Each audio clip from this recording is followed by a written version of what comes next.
৩৬ দিনের লড়াই, স্বৈরাচারী শাসকের পতন আর ৭১-এর পর নতুন এক বাংলাদেশের অভ্যুদয়। এরই মধ্য দিয়ে সূচনা হলো রাজনীতির মঞ্চে এক নতুন রাজনৈতিক দলেরও।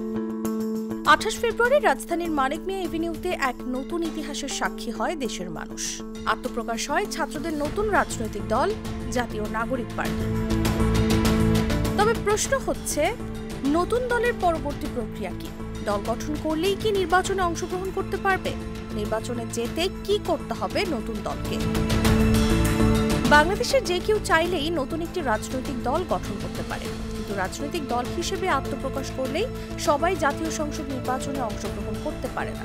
কারণ নিয়ম অনুযায়ী নতুন দলকে নির্বাচন কমিশন থেকে নিবন্ধন পাওয়ার জন্য সুনির্দিষ্ট কিছু শর্ত পূরণ করতে হবে।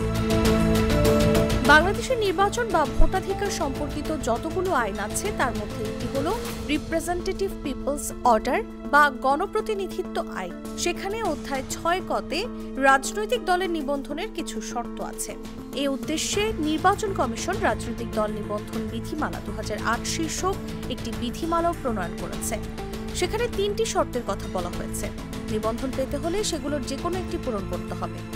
সেই শর্তগুলোর মাঝে রয়েছে স্বাধীনতার পর অনুষ্ঠিত যে কোনো সংসদ নির্বাচনে দলীয় নির্বাচনী প্রতীক নিয়ে কমপক্ষে একটি আসনে জয়ী হওয়ার রেকর্ড থাকতে হবে।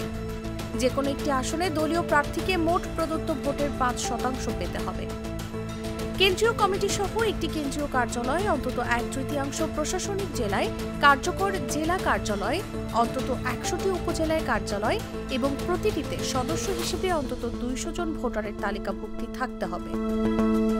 এছাড়া নিবন্ধন পেতে আগ্রহী দলগুলোকে তাদের দলীয় গণতন্ত্রে কেন্দ্রীয় কমিটি সহ দলের সকল স্তরের কমিটিতে ৩৩% নারী প্রতিনিধিত্ব অর্জন, ছাত্র শ্রমিক সংগঠনকে অঙ্গ বা সহযোগী সংগঠন হিসেবে না রাখা এবং বিভিন্ন নির্বাচনে প্রার্থিতার জন্য তৃণমূলের ভোটে প্যানেল প্রস্তুত করার ব্যাপারে সুস্পষ্ট বিধান রাখার কথাও আইনে উল্লেখ আছে। তবে নির্বাচন ব্যবস্থা সংস্কার কমিশন এসব নিয়মের অনেক কিছু শিথিল করেছে, যদিও কমিশনের সেসব সুপারিশ অনুযায়ী এখনও আইন সংশোধন করা হয়নি। এদিকে চলতি বছরের ডিসেম্বরের মাঝেই জাতীয় সংসদ নির্বাচন অনুষ্ঠিত হওয়ার সম্ভাবনার কথা জানিয়েছেন অন্তর্বর্তী সরকারের প্রধান উপদেষ্টা মোহাম্মদ ইউনূস। এই স্বল্প সময়ে কি সুপারিশ আমলে নিয়ে আইন সংশোধন করা সম্ভব? এ বিষয়ে সাবেক অতিরিক্ত সচিব জেসমিন তুলি সংবাদ মাধ্যম বিবিসিকে বলেন, এখন সংশোধন না, অধ্যাদেশ জারি করবে।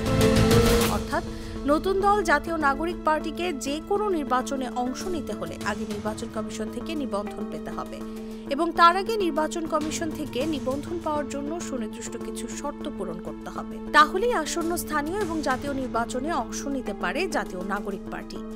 তাসলিমা তিথি, জাগো নিউজ। লিলি হালাল বিউটি সোপ, বিএসটিআই কর্তৃক সনদপ্রাপ্ত দেশের প্রথম হালাল বিউটি সোপ। দীপ্তিময় উজ্জ্বল ত্বকের জন্য।